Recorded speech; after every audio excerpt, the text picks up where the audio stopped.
Welcome to BizTV's Beyond the Brand. I'm Kelli Phillips. Tom Carroll is with us today. He's a successful PR professional representing companies like Walmart and Bank of America. He also has a passion for filmmaking. His latest film is a comedy called The Stress is Killing Me. Stay tuned. We'll be back with more of BizTV's Beyond the Brand.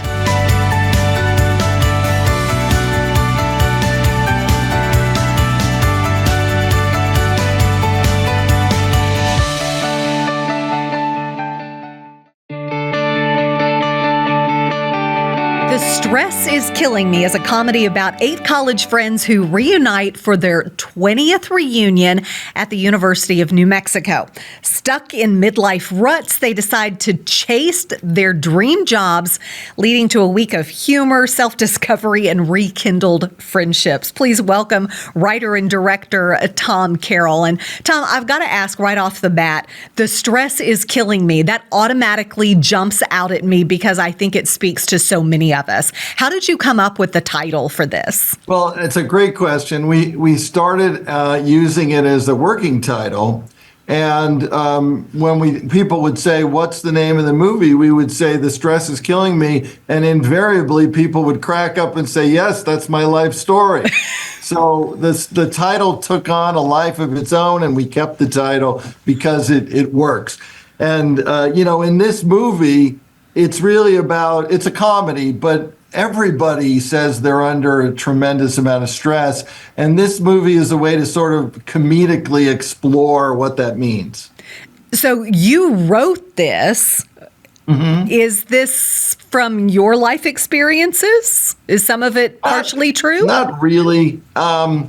I noticed in people in their 30s, 40s, and 50s that they had worked so hard. They got out of college, they worked hard, they spent 15, 20 years building a career, and then they looked up and said, is this all there is? And that was because, the stress was killing them. And they weren't happy with their careers, and they felt like they'd been sold a bill of goods. Work hard, have some success, everything will work out. But then their careers got in the way of that, and the stress got in the way of that, and ultimately and what this movie is about is a way to reflect on their careers and their lives and see that they actually have value. One of the characters says, the stress is killing me, but I wouldn't want it any other way, which is a way to say, if you look at your life and your career and what you build over 20 years, it's really quite valuable. Yeah, it really is. And I love the fact that you bring in, the 20th class reunion into this, because I think that's when people really start reevaluating their life and going, I really wanted to do this. And right. What if, and is the grass really greener on the other side? We say the grass might not be greener on the other side, the grass might be on fire. But we like the fact that people try other things. We're for that. We support that. But what we did in this film is we took these 8 people who get together, and they all hate their jobs because of the stress, but they all have dream jobs. As you say, what should I have done? What's my dream job? And they decide to try these dream jobs, but it doesn't go the way they think it's going to go. And in fact, it goes hilariously wrong for almost all of them. And that allows them to reflect on their lives and careers and say, maybe what I did wasn't so bad. Now, as far as you, are you doing what you always wanted to do? I kind of am. I've been making films for 20 years, documentaries, short films, and that kind of thing. So I'm still doing what I love to do because writing and directing films is the greatest job in the world. And so I'm very happy what I'm doing. But I've done other things in my life. And I wanted to be a shortstop for the Los Angeles Dodgers, but that didn't work out too well. And so I'm doing this, and I'm very happy doing this. I wonder if you could have been that shortstop, though. I mean, would you have been really good? The good news is I wasn't anywhere near good enough to be a shortstop for the Dodgers. But if they call me, I'm there. You're ready to jump in anytime. I'm ready. And people, I might have a dream job that I think about. A lot of this came from my wife, who's a teacher. And I always wanted to be a teacher too, but she comes home with stories about how hard it is to be a teacher and how the class doesn't respond and the homework assignments don't get done and the students, flip her off or whatever. And I go, so that's it. If I tried my dream job as a teacher and it didn't go well, would that be funny? And that's sort of what happens in this movie. Everybody who shows up for their class reunion is successful, doctor, lawyer, IT guy, advertising exec, but they all want to do something else. And when they try that other thing, it's not what they think it's going to be in a funny way, in a comedic way. Tell us about the cast. Who are they and how did you cast them? Well, we had to cast during COVID. So all of it was done online. And Grayson Berry, who is a very fine actor, and Carly Christopher it's an ensemble, but they're two of the well-recognized people. We sort of did a national search online. We went through 800 people and we picked 8 people that we thought would be, perfect for these roles. And I'm often asked, how did you work with the actors? And I basically said to him, I said, look, if the script's funny, it's funny. And if it's not, it's not. Be natural, have a natural style. Let the comedy come through. Let the situational comedy come through. And we hope that it does. We think that it does. And the actors got to essentially do a terrific job of letting the characters sort of come alive. Once you cast these people and they read the script totally, were they really into it? I mean, did they really get into their characters?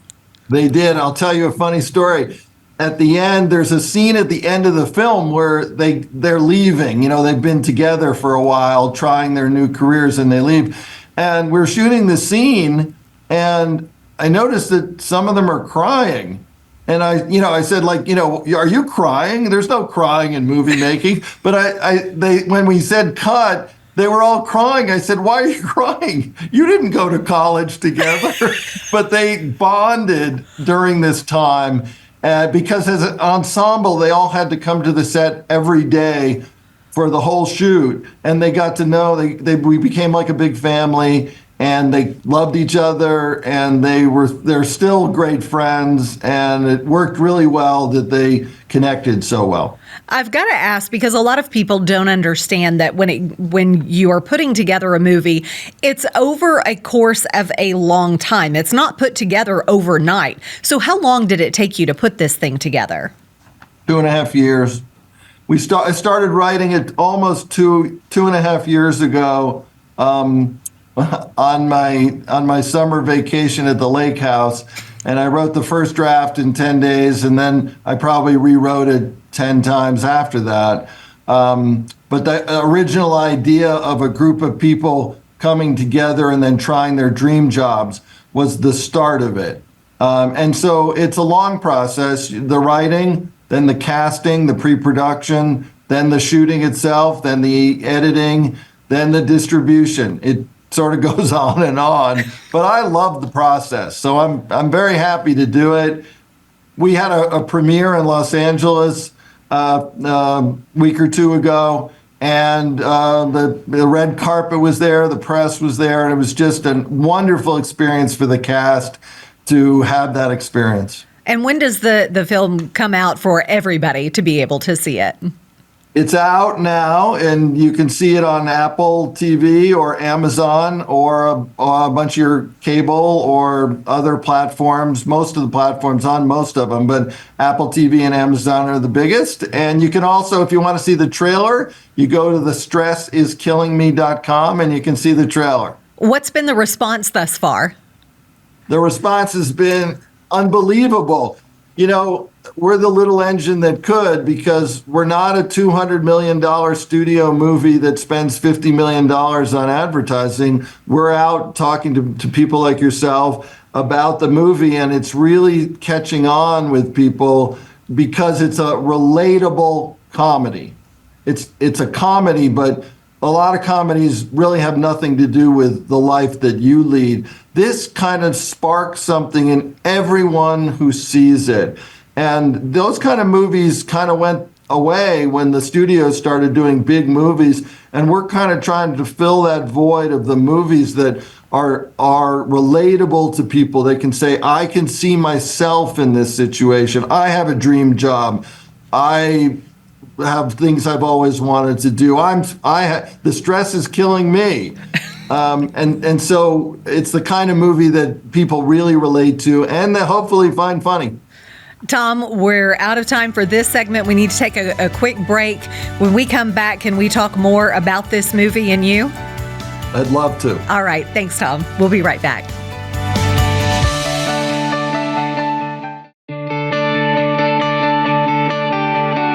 We're back with Tom Carroll to talk a little bit more about The Stress is Killing Me. And Tom, you mentioned earlier that this title was kind of the working title, but it really took off because it connected with people. Do you find so many people are thinking about this themselves? The stress is really killing me? When we tell people the title, it immediately evokes a response about people's lives and how stressful they are and what they're going through to cope with the stress.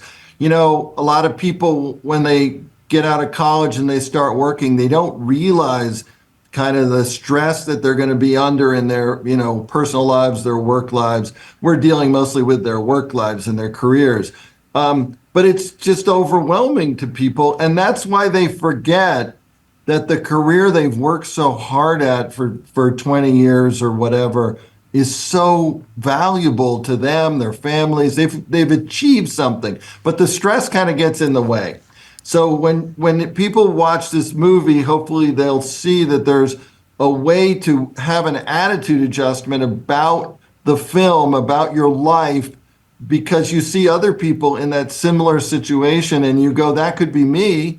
And I'm going through a lot of stress, but I've really accomplished a lot in my life. So it's got a message, and hopefully it's laugh out loud funny. That's what we're trying for. There was a famous filmmaker who once said to the universe, "How can I make the world a better place?" And the universe comes back and says, "Just tell funnier jokes." So we're just trying to tell funnier jokes and give people some fun and entertainment. But also there is this message about the value of your life and career. Why do you think it's so important right now to bring comedy back into the world? Because I think we've missed it a lot. It's, to me, there's a lot of comedy out there. There's good comedy. There's good comedians. There's Saturday Night Live. But what we're trying to do is comedy that people can reflect upon and help them understand what they're going through. And that's sort of gone away with these big budget movies, which can be very good, but they don't talk about how you deal with your own life in a comedic way. So I think that's what people need now. They need a comedy that they connect with, not just, laughing at something that, some actor or some scene that's wonderful, it's funny and they like it. But this one connects with their lives. And that's the kind of movie that the studios used to make a lot of, but don't make a lot of anymore. And so we're trying to sort of fill that void. Do you think you're a funny guy? Well, my wife doesn't think so. But I love comedy, and I'm sort of a frustrated stand-up comedian, and so if that would be my dream job, but I'm too scared to do it. I just I come from a big Jewish family, and we all told jokes all the time, and everybody laughed, and yeah, it's hard. Peter O'Toole said in My Favorite Year, if you remember that old movie, he said, "Death is easy, comedy is hard." That's so we know true. how hard it is. We know how hard it is, but you got to try, right? You got to try, and you really ought to try the stand-up comedy at some point. I'd love to. You got to get over the fear. I have enough trouble writing. When you write a film, you don't think about the fact when you're sitting in your office writing it that not only will 100 people be living their lives off that line while you're shooting the movie and working on it, but then it's going to go in front of an audience that will like it or not like it. You just write it. And then later on, you worry about it. So like sometimes I'm on the set, even though I wrote it, and I say, "Who wrote this? This is terrible."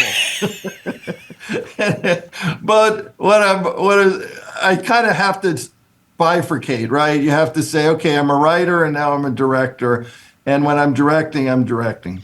Now, some people kind of say that this movie reminds them a little bit of The Big Chill. Was that part of your goal? It was not, except The Big Chill has a similar premise, which is that people are kind of stuck in a house for a weekend. This is a longer period, but it's the same kind of thing. You know, they come together for their reunion and they're together. They kind of live in this house together for a period of time, which is very much like The Big Chill. But the story has nothing to do with The Big Chill. However, The Big Chill was sort of about what a generation was going through. And that's very similar to what we're doing. It's like, what are people in their late 30s, 40s, and 50s going through? And how are they living with the joys, the despair, the frustrations? That's what we're going through when we're trying to do it in a funny way, comedic way, but also in a substantial way, so that people can see that other people are going through this similar kind of stress and how they're coping with it. Do you have a favorite part of the whole filmmaking process? Yeah. Well, the process, working on the set and directing the actors is absolutely a joy. But I'll give you an example. One of the characters in this was a big partier in college. We all kind of remember, whether it's high school or college. Oh, yeah. The guy who was the huge partier, and you probably know what I mean. Mm-hmm. And he's at the dinner table, and they're all going around talking about their dream jobs, and he won't say. He's embarrassed to say. And finally, they get it out of him that he wants to be a priest. And they all crack up because all they can remember is this wild guy who was a heavy drinker and partier, and now he wants to be a priest. What a lush. The idea is that this is what happens over 20 years. People go from being kind of a partier to being a serious person who doesn't even drink anymore and wants to be a priest of all things, right? And it shows that how much people can change over 20 years. And they all have to accept the fact. And in fact, when he tries his dream job, he's one of the few that actually makes the change. He actually decides he's going to go and become a priest. Where the rest of them kind of go back to their lives. He doesn't. He decides that this is his calling. So that was one of my favorite moments of the film, of directing the film, when I could bring out that moment where they couldn't believe that he wanted to be a priest, but at the same time, they accepted it. So that's not the only twist and turn of this movie, though. You didn't just give it all away, did you? No. Every single person has a dream job, and one wants to be a teacher, one wants to be a sex therapist, everybody has a dream job, and the movie is about what happens when they try their dream jobs. Mm-hmm. And how it's not what they thought it would be. It's funny, and it helps them go back to the jobs that they had before with a renewed sense of value. So, Tom, I've got to ask, sequel already in the works? I have no idea what the story would be, but yeah, people have mentioned, are we going to do a sequel? And I go, well, that's the thing about being a writer is that you have to go, it's like 11 o'clock, be brilliant, right? You have to go and figure out what the next great story would be. And I haven't done that yet. But somebody said, let's do the 30th reunion. Hey, never say never, right? Never say never.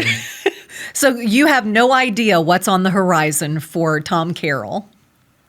Oh, we have a couple of movies that we're working on right now that we hope to shoot this summer. All right. Never a dull moment. But again, where folks can see this movie, where can they go? It's on Apple TV and Amazon Prime. You can just search The Stress is Killing Me. It's also on your digital platforms. If you want to see the trailer, go to thestresssiskillingme.com and you can check it out. All right. The Stress is Killing Me. I love it. Can't wait to watch it. Tom Carroll, thanks for joining us today on BizTV. Been great. Absolutely wonderful. Thank you for your great questions. Thanks for watching BizTV's Beyond the Brand. Be sure to subscribe to the BizTV YouTube channel, where you'll find full episodes of this show, a 24/7 live stream, fresh BizTV content, and a few surprises each week to help you stay inspired.